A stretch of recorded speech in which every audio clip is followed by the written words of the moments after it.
사도신경으로 우리의 신앙을 고백하며 새벽 예배를 하나님께 올려드리겠습니다. 전능하사 천지를 만드신 하나님 아버지를 내가 믿사오며 그 외아들 우리 주 예수 그리스도를 믿사오니 이는 성령으로 잉태하사 동정녀 마리아에게 나시고 본디오 빌라도에게 고난을 받으사 십자가에 못 박혀 죽으시고 장사한 지 사흘 만에 죽은 자 가운데서 다시 살아나시며 하늘에 오르사 전능하신 하나님 우편에 앉아 계시다가 저리로서 산자와 죽은 자를 심판하러 오시리라. 성령을 믿사오며 거룩한 공회와 성도가 서로 교통하는 것과 죄를 사하여 주시는 것과 몸이 다시 사는 것과 영원히 사는 것을 믿사옵나이다. 아멘.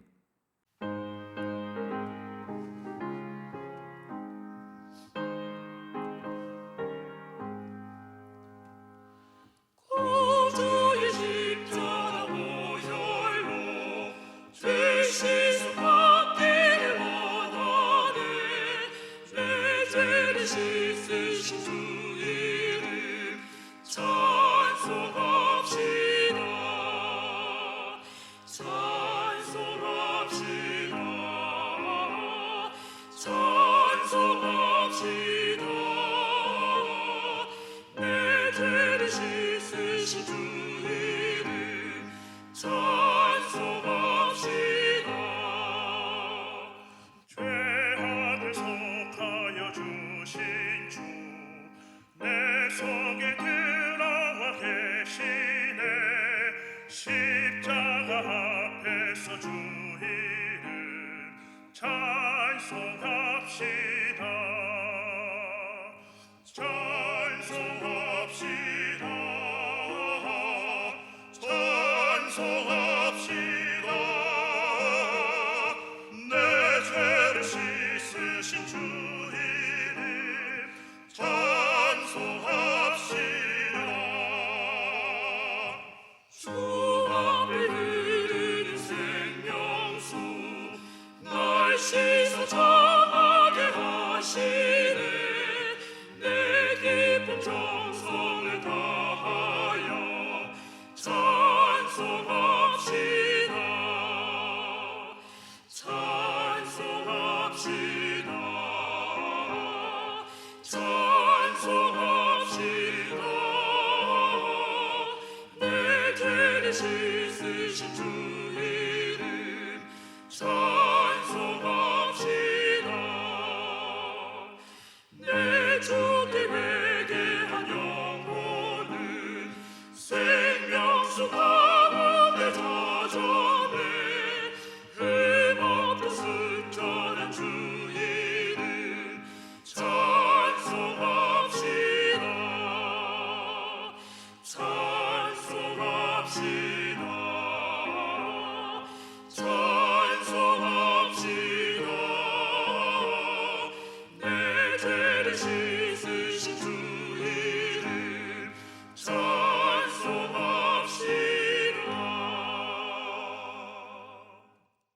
오늘 우리에게 주시는 하나님의 말씀은 요한계시록 15장 1절부터 8절의 말씀입니다.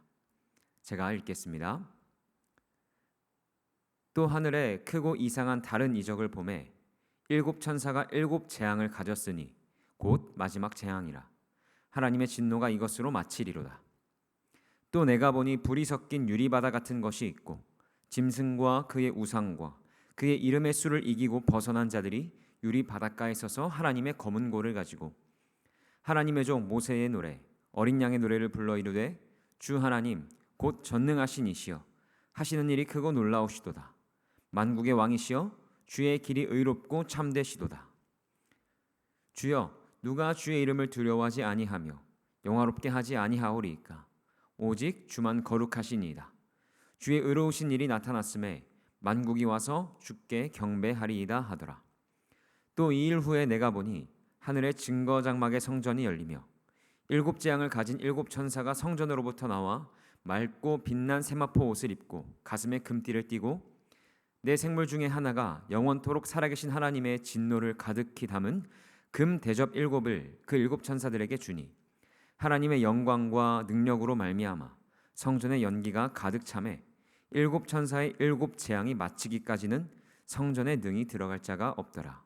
아멘. 예배와 드려진 예물을 위하여서 함께 기도하겠습니다. 살아계신 하나님, 오늘도 이 예배의 자리를 우리에게 허락해 주셔서 감사합니다. 이 아침 하나님 앞에 우리가 드리는 예배와 기도를 받아 주시옵소서. 계시록에 나오는 그 예배, 오직 어린 양과 보좌에 앉아 계신 하나님께만 경배드리는 그 예배가 바로 이 예배 되길 원합니다. 하나님 말씀을 통해 우리에게 하시고자 하는 하나님의 음성을 듣길 원합니다. 우리에게 듣는 길을 허락해 주십시오. 또한 하나님 말씀으로 우리의 영을 깨워 주십시오. 주님, 오늘도 주님 앞에 귀한 예물 드린 손길들이 있습니다. 기쁘게 받으시어 하나님 나라와 뜻 가운데 귀하게 사용하여 주시옵소서. 예수님의 이름으로 기도합니다. 아멘. 요한계시록의 끝이 보이기 시작합니다. 이번 새벽 예배의 본문이 계시록이라는 사실을 듣고 저희 전도사님들끼리 탄식을 하던 것이 엊그제 같은데 벌써 마지막 재앙이라 일컫는 7 대접 재앙이 시작됩니다. 15장은 바로 그 7 대접 재앙이 시작되기 전의 모습을 보여주고 있는데요. 오늘의 본문을 살펴보면 불이 섞인 유리 바닷가에 짐승과 그의 우상과 그의 이름의 수를 이기고 벗어난 자들, 그러니까 앞서 살펴보았던 14만 4천 명이 서서 모세의 노래를 부르는 장면을 보여줍니다. 여기서 불이 섞인 유리바다라는 것은 앞에서 나온 유리바다와는 조금 다른 모습입니다. 유리바다는 앞에서 그 사장에 등장하는데, 사장은 하늘의 예배, 그러니까 하나님의 온전한 통치를 보여주죠. 그래서 사장에 나오는 유리바다는 평안함, 고요함을 나타내지만 15장에 나온 불이 섞인 유리바다는 평안함이나 고요함과는 조금 거리가 있어 보이죠. 불이 섞여 있으니까요. 그렇다면 불이 바다에 섞여 있었다는 것은 무엇일까요? 하나님은 불도 물에 섞으실 수 있는 전능한 분이시지만 저희가 그 노을 지는 바다를 생각해 보면 좋을 것 같습니다. 반사된 햇빛이 마치 바다에 섞여서 물과 빛이 하나가 된 것처럼 보이지 않습니까? 그러니까 지금 15장에서 말하는 불이 섞인 유리 바다는요, 하나님의 심판의 불의 빛이 비추어져 마치 유리 바다에 섞여 있는 것과 같은 모습을 요한이 지금 지켜보고 있는 것입니다. 근데 그 불이 섞인 유리 바닷가에 서서 성도들이 모세의 노래를 부르고 있습니다. 여기서 말하는 모세의 노래는 이스라엘 백성과 모세가 애굽에서 건짐을 받아 바로와 모든 세력에서 벗어난 후 하나님의 구원으로 인하여 부르는 노래입니다. 그러니까 짐승과 그의 우상을 이기고 벗어난 성도들, 다시 말해 하나님의 구원을 받은 성도들이 불이 섞인 유리 바닷가에 서서 노래를 부르고 있는 그 모습은 마치 출애굽 때 하나님의 구원으로 말미암아 홍해를 건너 홍해 바닷가에 서서 노래를 부르고 있는 이스라엘 백성과 같은 모습을 우리에게 보여주고 있죠. 출애굽기 14장 27절부터 30절을 같이 볼까요? 모세가 곧 손을 바다 위로 내밀매 새벽이 되어 바다의 힘이 회복된지라.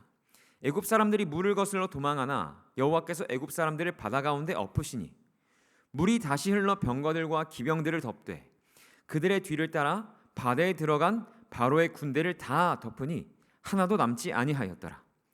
그러나 이스라엘 자손은 바다 가운데를 육지로 행하였고 물이 좌우의 벽이 되었더라. 그날에 여호와께서 이같이 이스라엘을 애굽 사람의 손에서 구원하시매 이스라엘이 바닷가에서 애굽 사람들이 죽어 있는 것을 보았더라. 바로 이 사건 직후에 등장하는 것이 모세의 노래입니다. 홍해 바다를 건넌 후 광야에 서서 대적이 심판받는 모습을 지켜본 이스라엘 백성이 모세와 함께 노래를 부릅니다.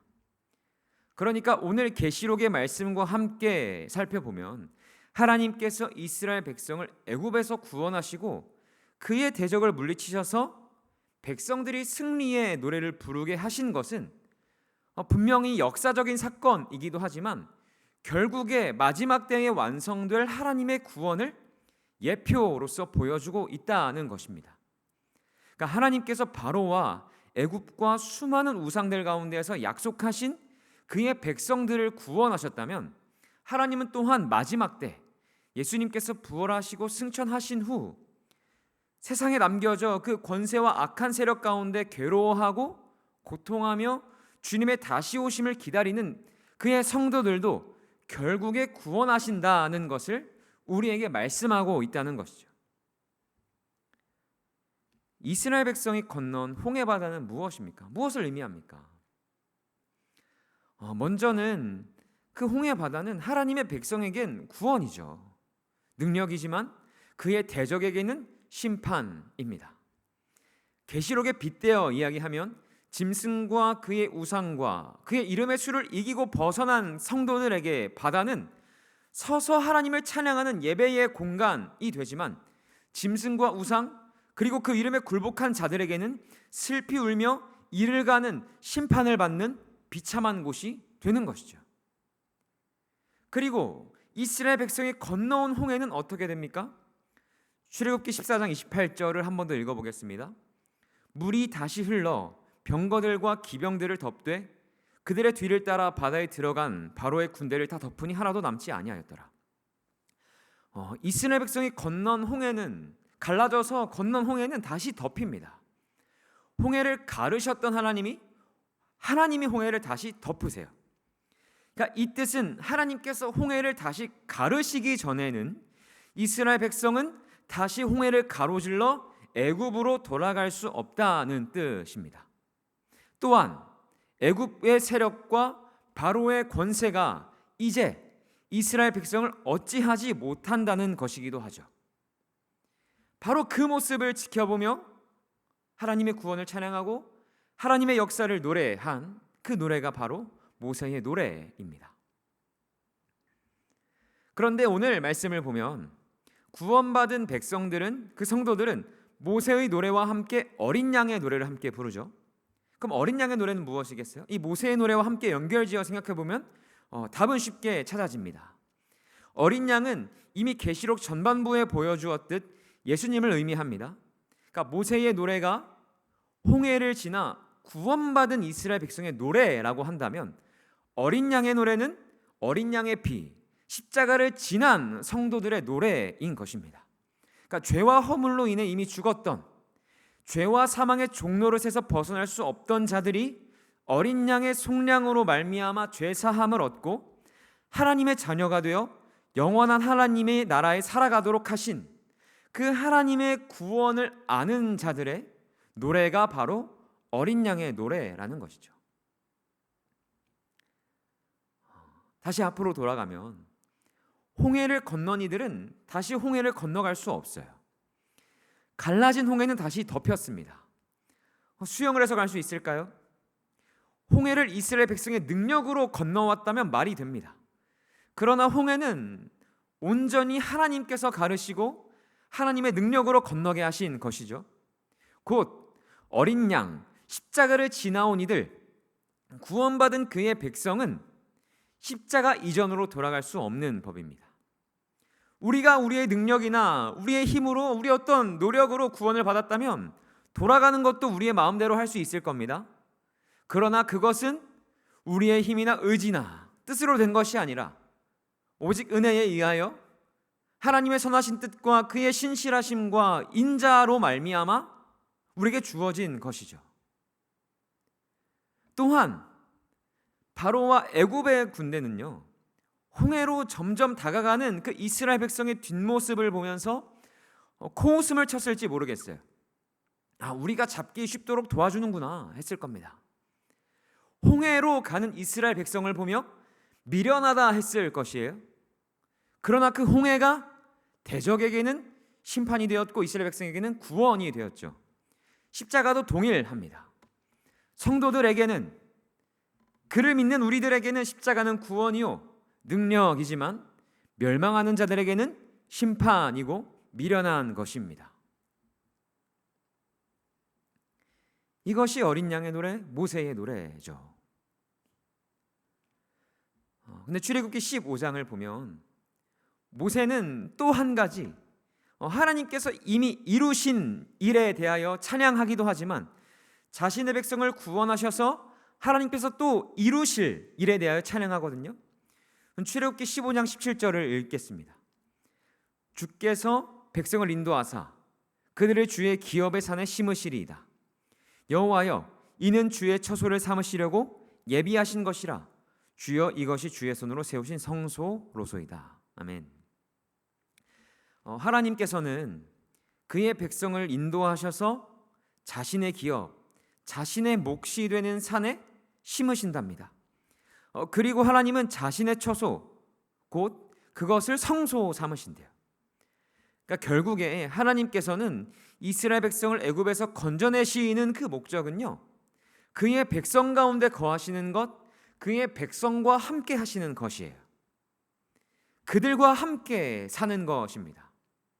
그래서 계시록 마지막 21장에 우리가 가보면 알겠지만 하늘에서 새 예루살렘이 내려오는데 거기에도 성전, 성소가 없습니다. 21장 22절입니다. 성 안에서 내가 성전을 보지 못하였으니 이는 주 하나님 곧 전능하신 이와 및 어린 양이 그 성전이심이라. 하나님과 어린 양이 성전이 되시고요, 사람들이 거기로 들어가요. 하나님이 성전이 되고 또 모세 시대로 이야기하면 하나님이 장막이 되어서 그의 백성과 함께 하십니다. 그러므로 계시록에서도 볼 수 있는 것은 하나님께서 그의 백성을 대적과 짐승과 여러 우상들의 손에서 건져내셔서 결국 이루고자 하시는 것은 그들과 영원히 함께 하는 것, 그들과 영원히 함께 살아가는 것을 목적하고 계신다는 사실이죠. 저희 계속해서 계시록을 살펴보고 있는데 어떠신가요? 이전에 저에게 요한계시록은 그저 무서운 책, 심판과 경고의 책으로만 여겨졌습니다. 괜히 펼쳐보면 안 될 것 같고. 그러나 짐승과 우상, 거기에 굴복한, 다시 말해 거기 무릎을 꿇은 이들에게는 그럴 것이에요. 심판과 경고와 무서운 책일 것입니다. 멸망하는 자들에게는 심판의 책이 맞습니다. 그러나 오늘 말씀과 같이 홍해를 지나고 십자가를 지난 성도들에게 있어서 계시록은 소망과 기쁨과 위로의 책이 되는 것입니다. 결국 하나님은 그의 백성들을 구원하시고 악한 권세와 세력으로부터 지키시며 그의 백성과 영원히 살아갈 그때를 이루어 가심을 우리에게 보여주고 우리에게 말씀하고 있는 것이죠. 저는 너무나 어린 전도사이지만 한 사람으로서 이 세상을 살아간다는 것이 참 쉽지 않음을 느낍니다. 왜 그토록 어른들이 열심히 살아가셨는지, 때로는 억척스럽게 살아가셨는지 이제야 조금은 알 것 같습니다. 그런데 거기에 더해 우리 그리스도인들은 계시록에 나오는 성도들과 같이 다른 이유가 아니라 예수를 믿는다는 것, 그것 하나 때문에, 또 그를 증언하는 것으로 인하여서 더 팍팍하고 막막한 삶을 살아갑니다. 다른 게 아니라 말씀을 지켜보고자 하는 것으로 그것 때문에 참 고통스럽습니다. 또한 때때로 직면하는 나의 연약함으로 인하여서 답답하기도 하고 무척이나 괴롭기도 합니다. 그래서 하나님께서 나와 함께 하시나 싶을 때도 있습니다. 그러나 하나님의 역사와 이 요한계시록 15장의 말씀은 우리에게 말씀합니다. 우리는 홍해를 지나고 유리바다를 지나서 모세의 노래, 어린 양의 노래를 부르게 될 것이라는 겁니다. 또한 하나님께서 우리와 영원히 함께 하시겠다라는 것이죠. 이것이 우리에게 주어진 결과이자 우리가 맞이할 결말입니다. 우린 돌아갈 수 없습니다. 세상이 우리를 집어삼킬 듯하지만 이제는 악한 권세가 우리에게 미치지 못합니다. 그들이 우리를 어찌하지 못합니다. 우린 이미 그곳을 건너왔습니다.